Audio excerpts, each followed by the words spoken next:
how to remove signature from PDF. So hey everyone, welcome back to the channel. So in this video I'm going to show you how you can remove signature from a PDF.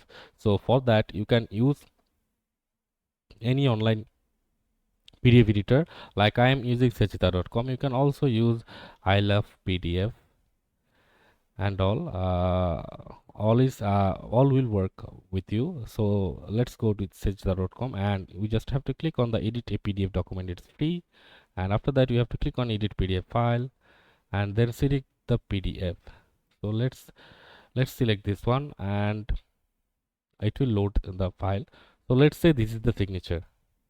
Let's assume that this is the signature. You can just simply click the whole signature from here like this and just click on delete, and it will delete your signature from there easily. And after that you can just simply click on apply changes and then just directly download it